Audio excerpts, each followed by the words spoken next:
All right, so let's switch over and talk a little bit about Ukraine because, this plays into all of this stuff. This is the basis for the impeachment. If you read Adam Schiff's impeachment report, and I skimmed it, all I needed to do was read the table of contents, frankly. But I skimmed it, and I saw just so much nonsense and gobbledygook in the table of contents itself. I mean, it looks like it was written by a high school student in terms of the tone, in my opinion. Very immature tone. And Adam Schiff is kind of known for that. But let's look back into the Ukraine itself, because I tell you what, One American News Network has done some great investigative reporting, and they sent over their reporter, Chanel Rion, over there, and she interviewed a number of Ukrainian officials and past officials, and they've been running those interviews. And I want to see if we could share some of that with you, because in one of them, she interviewed Viktor Shokin, and he said that Americans need to demand the telephone transcripts of Joe Biden and Ukrainian President Poroshenko between December of 2015 and February of 2016. And if you remember, that was exactly at the time when Biden went over there and said, look, if you don't fire the prosecutor, you're not getting the $1 billion. Remember that clip? We've played it for you on the show before. If you don't fire the prosecutor, you're not getting the $1 billion. Well, why did he want the prosecutor fired? Because according to Shokin, he was absolutely outraged that Shokin was seizing the assets of that company, Burisma. The one that employed his son, Hunter Biden, the one that was paying his son, Hunter Biden, protection money at $83,000 a month, which to hear Hunter Biden in Arkansas court now, which he doesn't even show up for court, but the position that he's taking there when he's being sued for child support is he's broke. So he blew the $83,000 a month. If you want to know what he blew it on, don't go there. Pat George. Well, let me just put it to you this way. Stuff that's not worthy of blowing that kind of money on it. I mean, it's just low-end stuff. The guy is a low-end drug addict and, Not PG stuff. It's not PG stuff. Wine, women, and song. Thank you. Wine, women, and song. Well said, Pat George. Well said.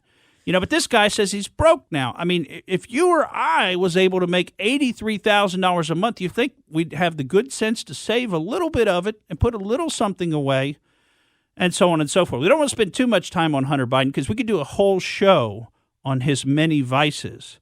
But anyway, Viktor Shokin, when he was interviewed, and we'll see if we get this clip to work. It may well not work because I had it set up and it's been waiting so long. But let's see if we can get this to play.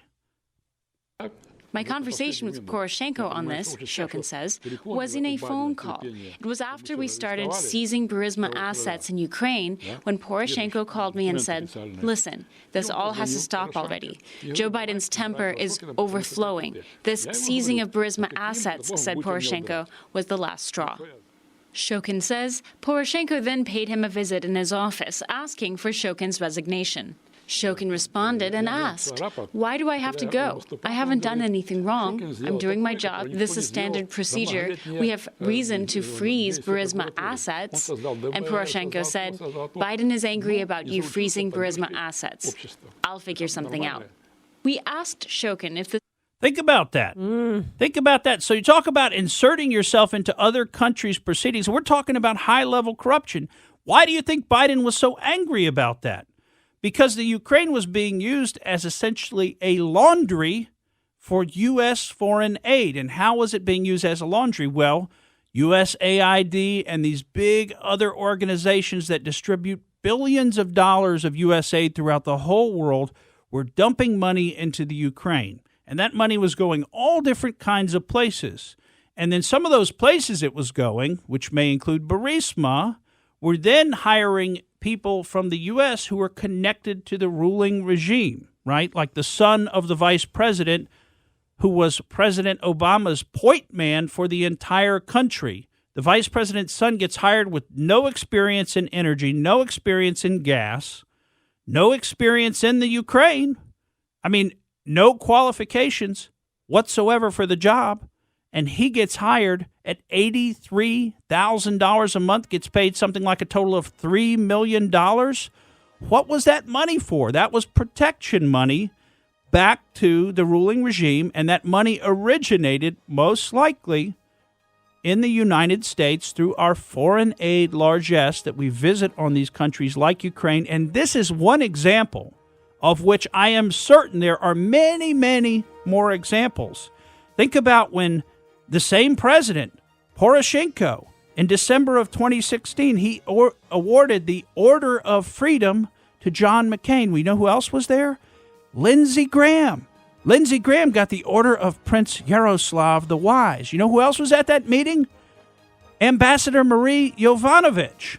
All three there meeting with the president. Now, why do you think that was? What do you think they had to do with Ukraine? And why do you think Lindsey Graham doesn't want to look into anybody's phone records?